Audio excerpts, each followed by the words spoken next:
everyone and welcome to thorough newspaper analysis which is presented to you by LawSikho. Let's see the articles that we will be discussing today. Firstly, it is from the Hindu which is titled as National Well-Being and the Counts That Matter. So basically in this article, two very important things have been discussed. Firstly, the importance of data collection for any nation, and secondly, that what is the real meaning of public health and how and why should we be investing in the human capital to gain the best from our demographic dividend. So we'll discuss that in detail. And then for the second article, we have two of the articles, one from the Hindu and the other from the Indian Express, that talk about the similar issue.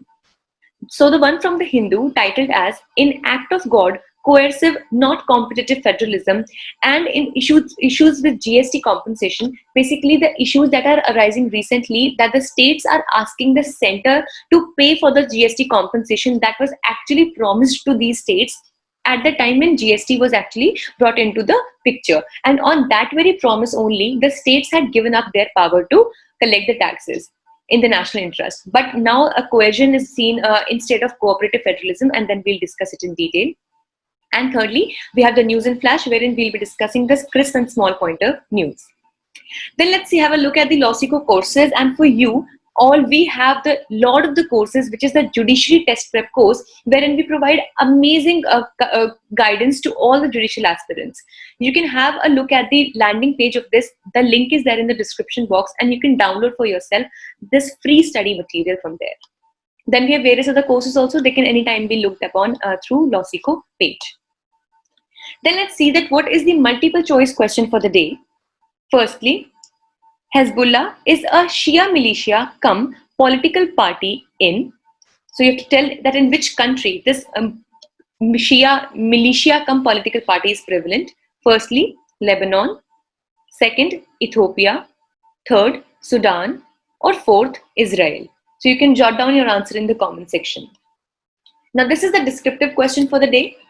In what ways can cooperative federalism be achieved in a federal system as unique as that of India?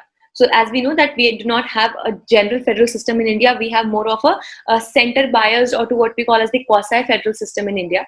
And for that, in what ways can we be able to achieve cooperative federalism instead of coercive federalism? So if you wish, you can write down your answer in the comment section below, and we'll definitely make an initiative to review your answers.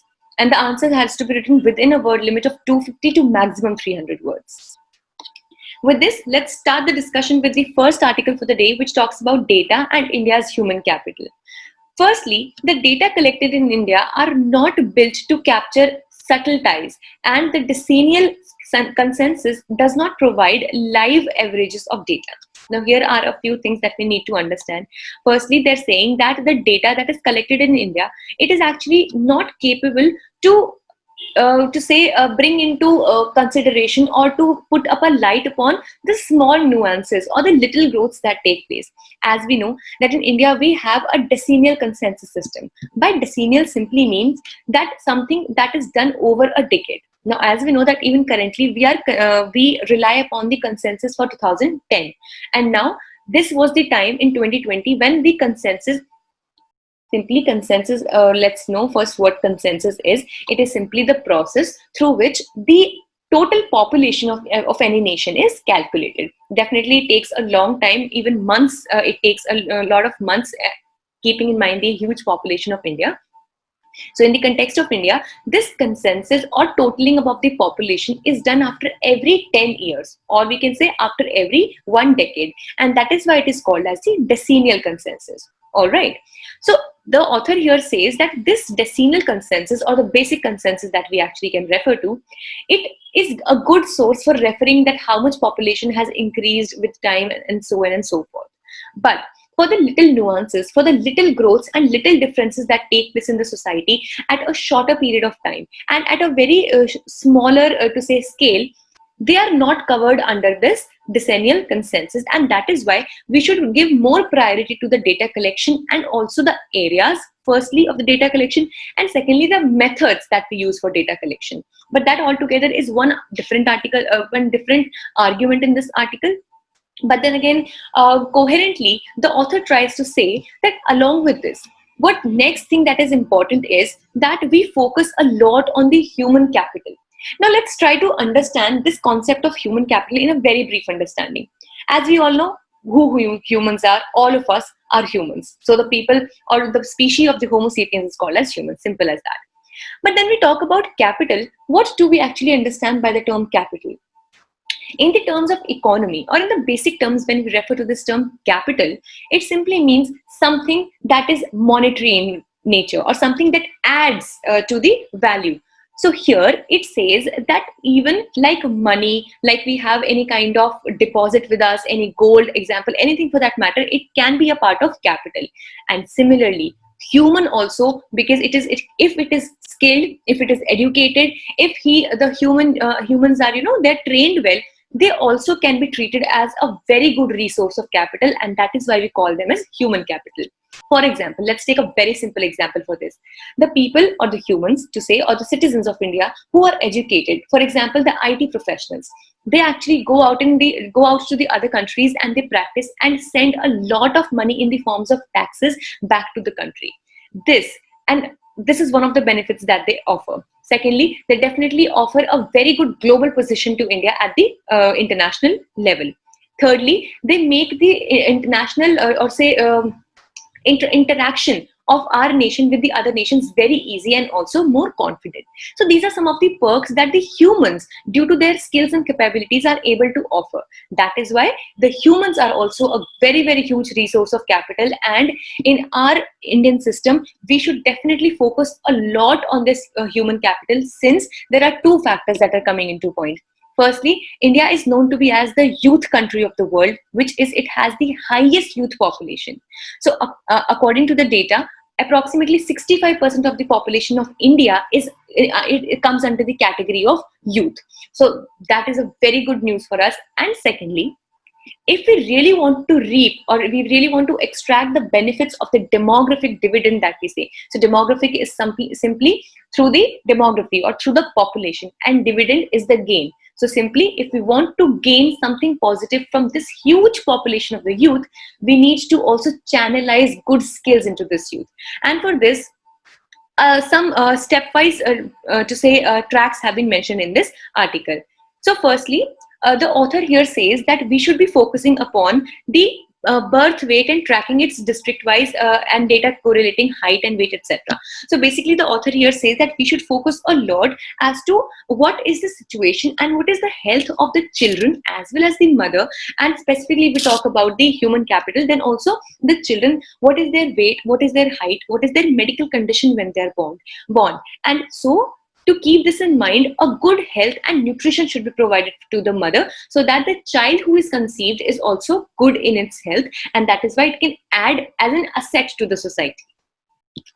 Okay, now once this step has been achieved, the next step comes to be the schooling or the learning that takes place. And that is why the author mentions that it is really important that we have good schools. Now, as we know that after the national education policy, we really are seeing a ray of hope, as now the education system is to be transformed and reformed severely in a positive sense. So keeping that in mind, it is really important that we have good schools that can actually, nurture the children and give them a good start in life. All right. Now, once they're done with the schooling, secondary schooling, higher schooling, then next we come to the higher education. That is the college life for that matter. And that is why the NEP, which is the National Education Policy, also applies to this college or higher education as well. And thus, we are hoping that now this higher education will also be equally oriented towards learning the practical skills as well. Because this is the case that all of us know that even today, when we are graduate, even postgraduate, still there is so much lack of employment, and we are actually not, though we are seeking employment, but we are not considered to be employable, as in the skill sets that we have are not really sufficient to get a good job, and the employers are desiring more from us. Now, this desire and this employment that we are looking for can be bridged through vocational and skill training. And that is why the third step that the author mentions here is that we should focus a lot that during the higher education, a lot of focus is given on the practical learning, skill enhancement, vocational training, etc., so that the students or the human, for example, for that matter, become more capable to adjust as per the needs of the current society and market. And fourthly, it is the duty of the state and the various authorities and institutions to provide good amount and good level of employment. So that is why in this article, the author talks about a small stepwise hierarchy that must take place in order to nurture the human capital as a whole. And secondly, a very nice contention has been given in this article wherein the author says that the basic meaning or the real meaning of public health that we are actually talking about, since the COVID-19 has hit our own country as well. So the author says that the real meaning of public health is not just fighting with a virus or just fighting against any kind of outbreak like currently in the case of COVID-19. Rather, it is accumulation of all the steps that we just discussed, and all of these will actually lead to the public health physically, mentally, nutritionally, and in every other aspect that we can imagine. So that is why the complete idea or understanding of public health as well as human capital should not be taken in a narrow sense. Rather, it should be taken in a very broad sense, and this should be the goal of any institution or authority. So this was the basic idea that was given in this article. And for the second article, it talks about the GST compensation to the states. Now, as we know that after the 101st Amendment to the Indian Constitution, the goods and services tax was brought into existence. Due to this, what happened is was that, just let's have a very quick background for those who do not know very much, who do not know a lot about GST. Basically, earlier, before the GST, we had a system of multiple taxation. So the states also, the different states in the country, had their own criteria, and they had their own power to levy taxes on various goods and services. But after the GST, all of these goods and services taxes that were differently and separately levied by different states at different steps, they were actually accumulated at just one step, and the center was given the entire power to collect the taxes. But obviously, the share of the states would be given to them accordingly. But then the entire system was brought into one single line, and that was known to be as the goods and services tax. So with this, I hope that the idea of GST must be clear by now. Now, let's understand that what is GST compensation. So what happened was, like for example, today the GST tax was brought into force. So definitely the states were looking forward to a huge amount of tax which they were to collect from the various goods and services. But now, of course, since we have GST, so the states will not be able to collect this tax. Exactly, right? That is why the central government promised to all the states that were concerned that that is the central government, would be paying to all the states this GST compensation, as in whatever loss you will be bearing due to the implementation of GST, we will be the responsible ones who will pay you this compensation, so that your functioning can go on smoothly and there is no kind of financial crunch to any of the states. Now, upon this very promise, all the states had later agreed to bring in GST, and that is why they did not really oppose GST in the later stage, because they believe that the compensation, definitely it is just about the money. It's more about the money, because it's very important for them to run their own financial institutions through finance and various other policies that they have to carry. Right. So on this promise, the states had agreed to bring into GST and give the entire power of levying taxes entirely to the central government for the national interest. So this was the entire background. But the complete, turmoil has occurred since the time the COVID-19 has hit very hard in India. Now, definitely we know that the condition of states are different, keeping in mind the different states. And in this situation, the states are struggling in a different manner, because obviously Maharashtra has a different strain or stress on itself to cure and to address the people with COVID-19. And other states that have lesser cases of COVID-19 are definitely in a better off position. That is why the states are now very restless and are really looking forward to this GST compensation. But to their surprise, what is happening is that the center has, in a way, we cannot really say that it has denied, but it is now trying to, in a way manipulate, we can say, or in a way they're trying to they're trying to persuade the states in order to take any other kind of resource for their financial requirements, and not to ask center to actually pay this GST compensation, which was actually really promised by the center. So definitely the states are really shocked, and they are really not able to understand as to from where now they will be getting this money. So for this regard, recently the GST Council meeting was done, and there are two options that were given to the states. Firstly, they said that we would provide you a special window, like to all the states, in consultation with the Reserve Bank of India, to borrow the projected GST shortfall of 97,000 crore rupees, and which would be repaid after 5 years of GST, that is June 2020. So either like you can take this 97,000 crore rupees as a loan, and we'll be providing you a special leeway also. Or the second option is to borrow the entire projected shortfall of 2.35 crore facilitated by RBI. So basically the center is now saying that for the compensation that which we were actually to give to you, what you do is go and take loans from the RBI. Yes, this sounds very ironical, because actually the states, this entire money was something that rightfully belonged to the states, and now for getting this very amount of money, they're actually the center is actually asking the states to go and take a loan from RBI.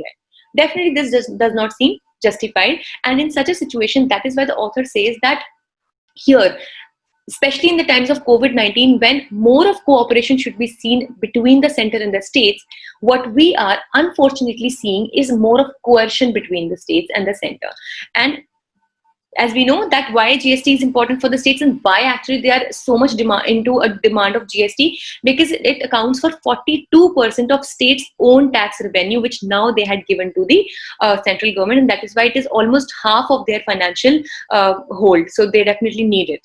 Secondly, delay in GST payments delays salaries, payments, and results in sharp cut in capital expenditure, because obviously the states are also answerable to a lot of people. They have to pay up salaries, they have to pay various amounts, bills, etc. And if they do not have this huge amount in their hand, they will be very helpless for sure. So this is a small hierarchy. You can also go through it as to how and why this entire issue arose. This is like more in a timeline and chronological manner. So you may also go through it. Now with this, let's see that what do we have for news and flash today. Now, as just yesterday we discussed that the issue for a subdivision of of the SCs, that is the scheduled caste, is to be referred to a higher or a greater or a larger bench. So now the Supreme Court has said into that regard also that it is yet to come. And the second thing that we discussed yesterday was that the UGC, there was a conflict between states and UGCs regarding the conduction of the final year exams. And now the Supreme Court has held that the states can apply to the UGC for the extension of exam deadlines. So basically, the deadlines of the UGC will not be completely binding on the states. And it also held that states are empowered under Disaster Management Act to override UGC exam guidelines to protect human lives and the pandemic. And thus, if this is the scenario, like for example, the states like Tamil Nadu and Maharashtra, where the situation is even worse, so that definitely under the Disaster Management Act can go and apply for this extension from the UGC. Next is new rules for administration in J&K. The Home Ministry has notified the new rules for administration of J&K, specifying the functions of the Lieutenant Governor and Council of Ministers. And it says that the states that matters which affect or likely to affect the peace and tranquility. So you should know that which matters now will be coming directly under the control of the LG or the Lieutenant Governor. Firstly, matters that affect the peace and tranquility or interest of minority or weaker sections shall essentially be submitted to the Lieutenant Governor before issuing any orders. And also matters that are related to the civil services also will come under the Lieutenant Governor. Then Hezbollah. Here you might be able to find the answer. Basically, it is a Shia militia cum political party in Lebanon, and recently they were attacked by Israelis in southern Lebanon recently. And finally, Noor Inayat Khan. So basically, she has become the first Indian origin woman to get memorial plaque in London. So by memorial plaque, simply it is a kind of this plate. It can be metallic, ceramic, wooden, or even for stone, wherein the entire name, the contributions, the birth date, and the death anniversary, so everything is jotted down. So she has been awarded this. and she is a descendant of Tipu Sultan. And what is very interesting to know about her is that she became a secret agent during the Second World War, and also the first woman radio operator to be infiltrated into occupied France in 1943. So basically, this is Noor Inayat Khan, and this is the plaque that she has been awarded. So with this, we are done for the day. We hope it was a good session for you. Thank you so much.